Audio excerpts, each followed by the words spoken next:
nimuhorane n'umukama. Inkuru nziza ya Yezu Kristu nk'uko twayandikiwe na Luka mweranda. Nazwa mukama. Yezu anejerejwe na mutima mweranda avuga ati: ndagushemeza dawe mukama w'ijuru n'isi, kuko wahishije ivyo bintu abanyabwenge n'abahinga ukabimenyesha ibitazi. Niko dawe kuko ariko wabishatse. Dawe yarampaye ibintu vyose, kandi nta numwe amenya mwana atari se, kandi nta n'umenya se atari mwana, bene uwo mwana azoba yaramumenyesheje. Yerekeye kubigishwa biwe arababwira bonyene ati: hahiriwe amaso abona ivyo mubona. Kuko nukuri ndebabariye, abahanuzi n'abami benshi baripfuje kubona ico mubona, ariko ntibakibonye, kumva ico mwumva, ariko ntibacumvise. Dushimagize iyi nkuru nziza ya Kristo.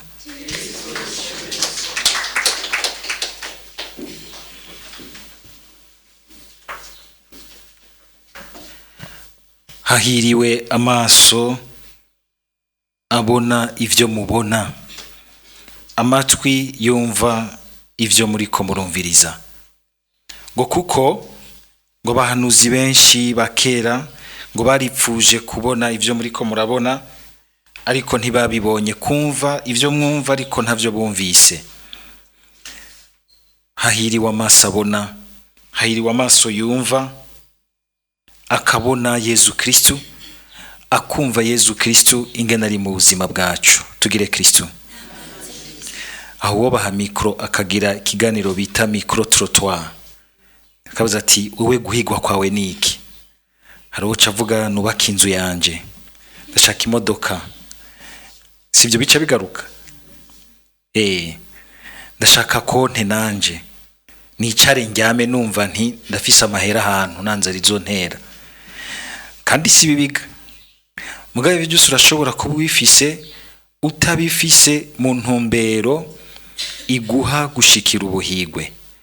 Birakenewe mu gutangura kuvuga gutya, so kuvuga yuko umenga ntaco bivuze oya, kuko navyo nyene iyo tubironse neza n'umugisha n'umuhezagiro w'Imana n'ingabirano y'Imana, kandi turazi ko tubikenera kugira ngo dushobore kugira ubuzima bwiza bubereye kuko abana b'Imana. Ariko nukwama twumva ico twita la priorité des priorités, l'hiérarchisation des valeurs.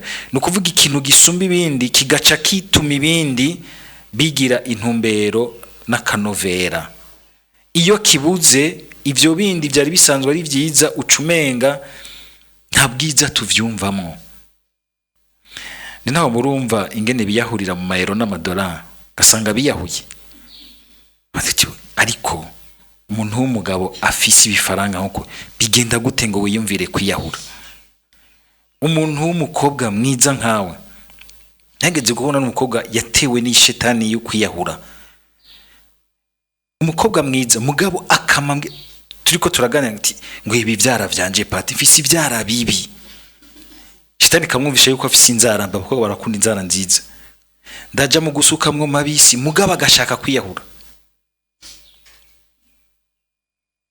Uravye ingene yasa neza, yambaye neza, ukiba none ivyo byose kuba muri we yumva umenga hariho ikintu gikomeye abuze, gica gituma n'ivyo vyose bindi afise avyumva mu bwiza. Rero avyumva mu kurema.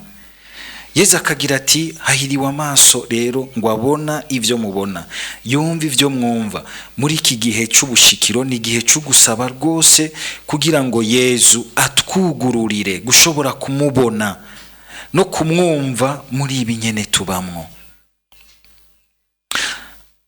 Kumbure ariko arabibwira abamwumviriza ico gihe baratangara, mugabo kandi bakamwumvamo ntibavyumva neza, mugabo aha nabo bakamubonamwo umuntu w'Imana. Kuko uko bashaka Mesiya ico gihe bamushaka nk'umuntu nyene abazaniriraha, abazanira gukomera, abazanira gutwara isi yose. abazanira kumva ati turabaye igihugu rero kiganje isi yose, Mesiya wacu niwe mwami akomeye, Imana yacu iraganje.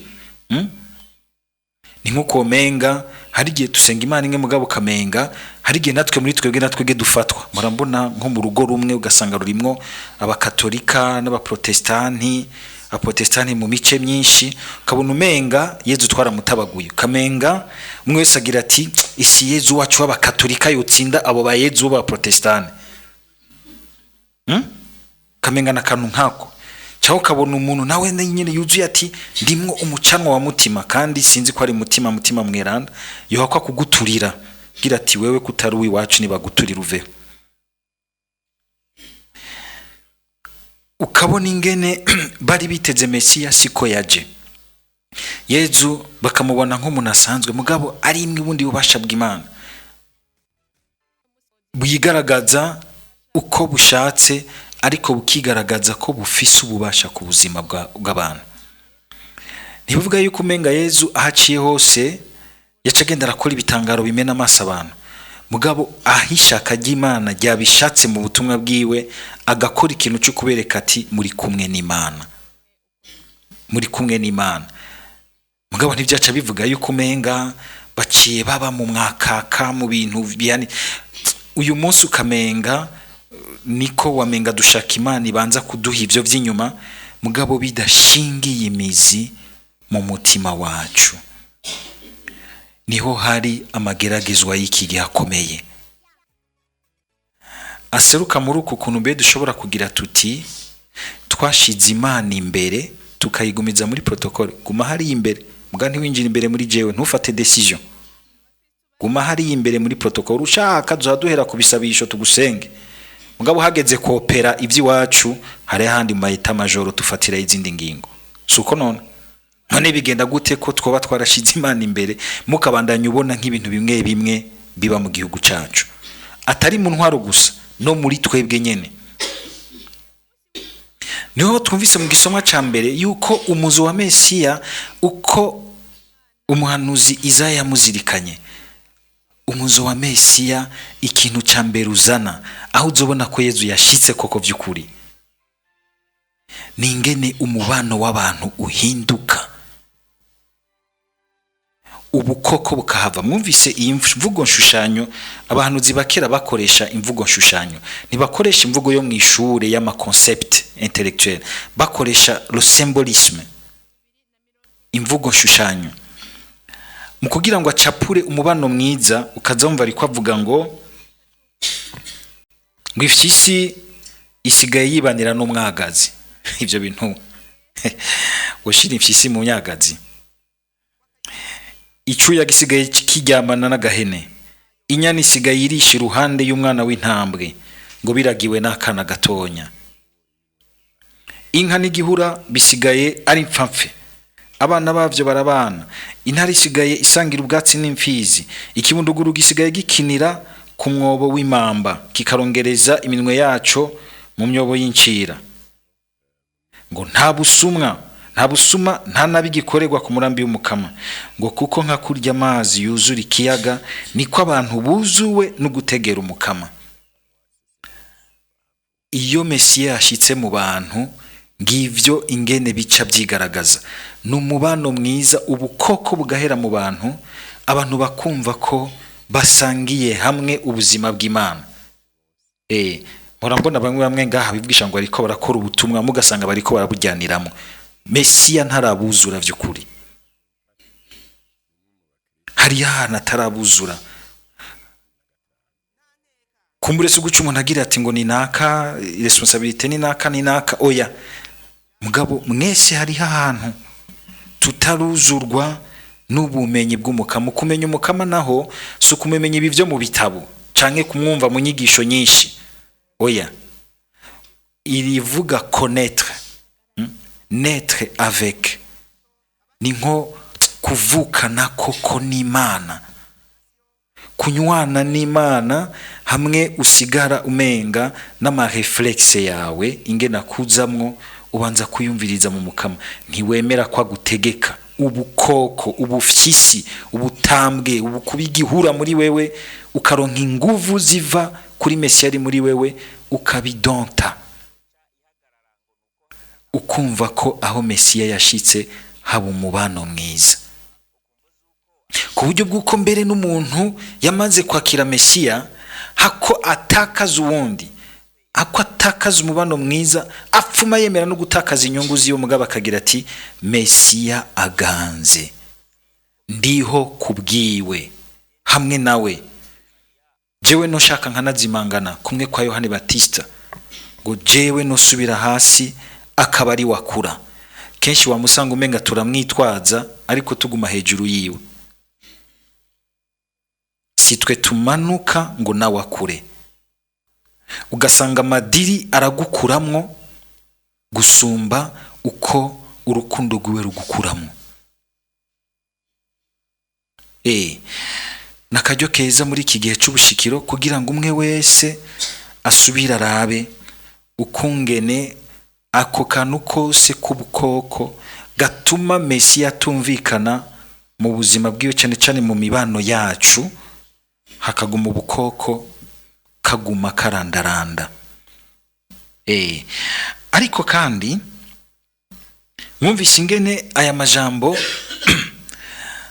Izaya ashikiriza ari amajambo yuzuyemwo umwizero udasanzwe, l'espérance, ukwizigira yuko impera n'imperuka, ingingo y'Imana, ubutungane bw'Imana buzotsinda ari uko Imana ishitsi wacu.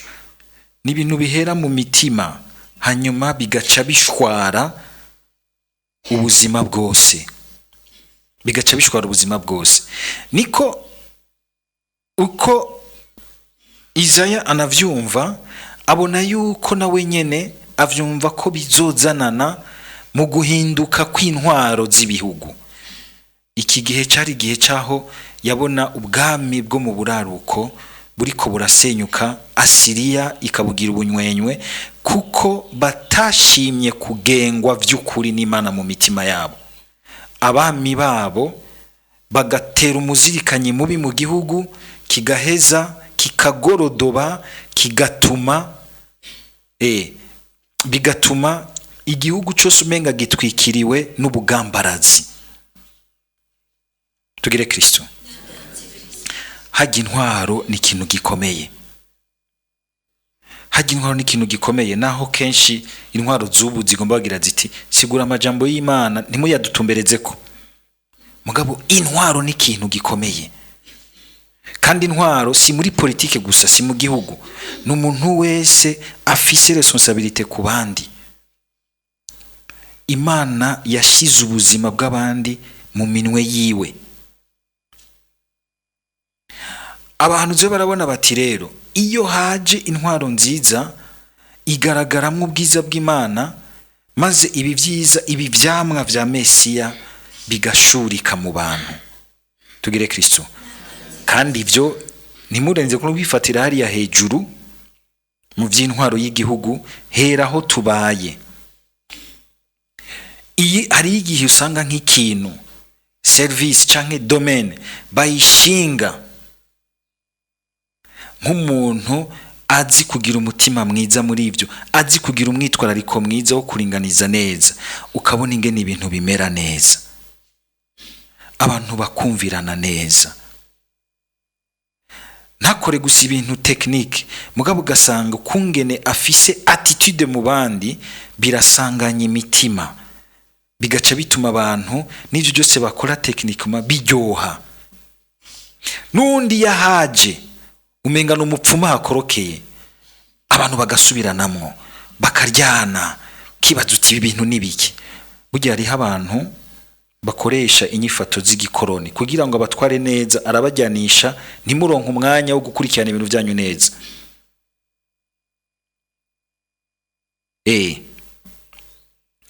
Nukuvuga yuko hariho ahantu abantu bose bafise responsabilité ku bandi, bafise ijambo ku bandi, bategerezwa gusaba ingabirano yo kuza kwa Mesiya kugira ngo babere abo bashinzwe koko kubona ingene bagenderwa n'Imana, bikazana umuzirikanye utwikira bose mwiza.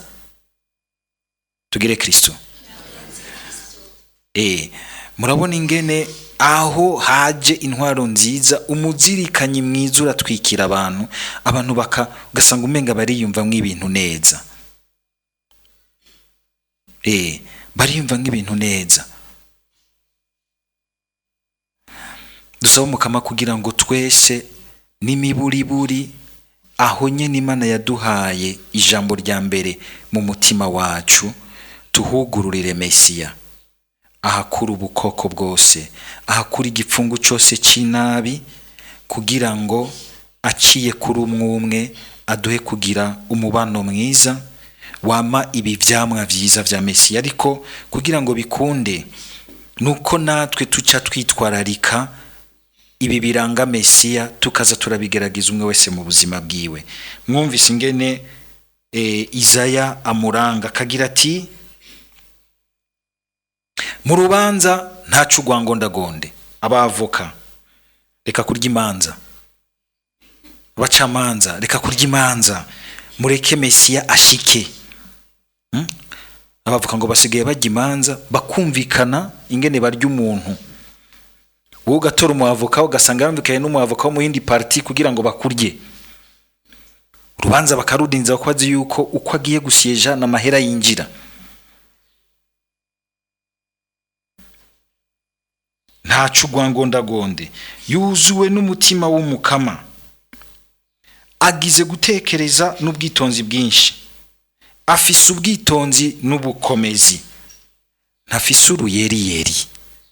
Ubwitonzi n'ubukomezi, abantu b'uruyeriyeri. Abarundi twese ko turi mu bukene twacitse abantu b'amayeriyeri, b'amadiri y'amayeriyeri, tugaca tubana nk'abantu badashobora kwizigirana.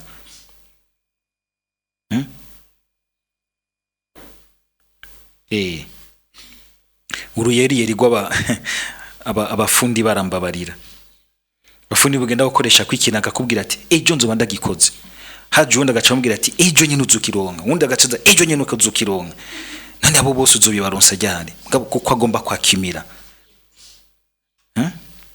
Uruyeriyeri washika akagusaka gupanga, kamenga nibwo bwenge, mugabo uri kurikira ubuzima wundi.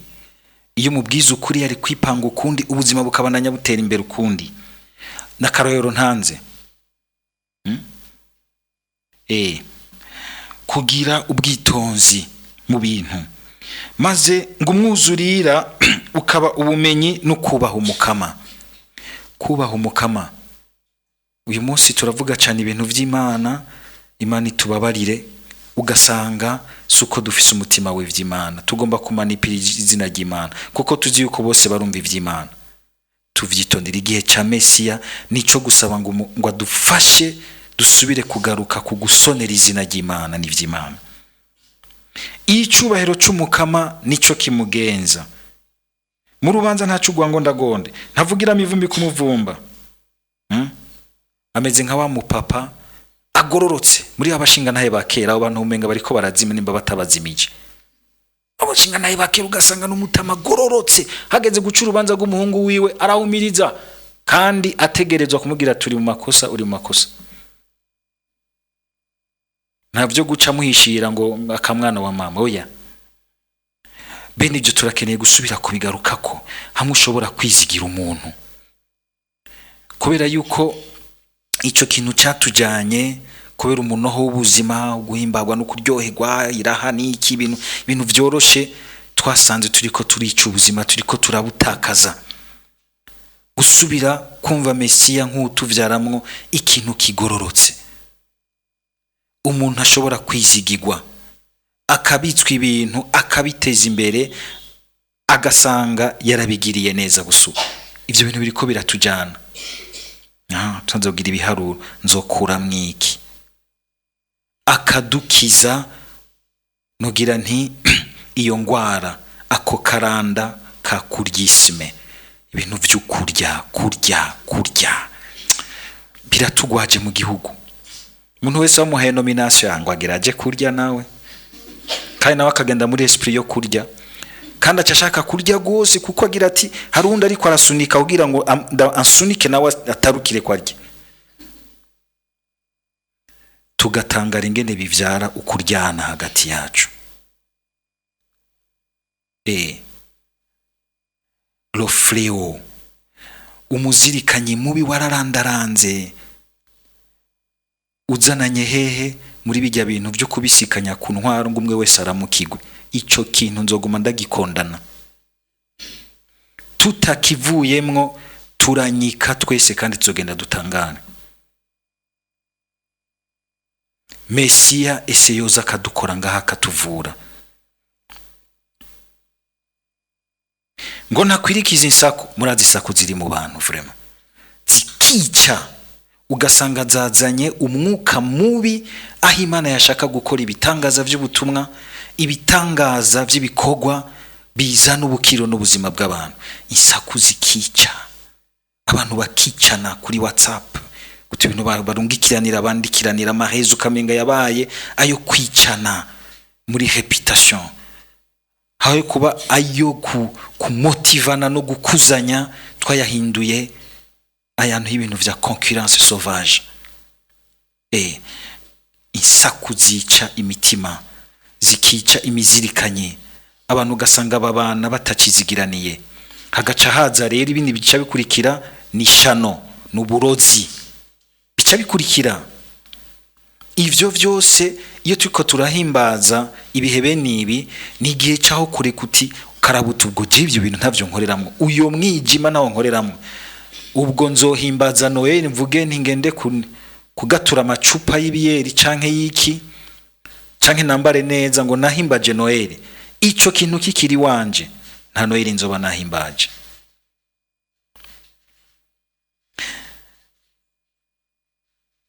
Ngwihibambewe umurushwa amucira ugukuri akurikije ubutungane. Tugire Kristo. Cyo nagira ati mbega bujya muharura gute ko igihugu cateye imbere? Tugire Kristo. Ugasanga duhara ko igihugu cateye imbere kuko ari abantu bari imbere badugije ibintu byinshi, sivyo? Mugabo ntibahere hariya ku muntu ari hasi yoba yaradugije ubuzima bwiwe. Ugiye kuraba uri hasi nawe bwaranyitse gose, yahoze aronka amasahana 3 ku munsi, nimwe asigaye ironka mu minsi 2. Mugabo ari umuntu yarunze byinshi, yaronse ibisoko byinshi, akubaka ibintu byinshi, igihugu kiriko kiratera imbere. Money. Iryo terambere biharura gute? Igihugu gitera imbere ni igihugu kidugana neza bari hasi, bakaza baraduga mbere bagerageza guhamvya abari imbere. Ca kinogo kiri hagati y'umutunzi atagira izina na hafisi ibintu,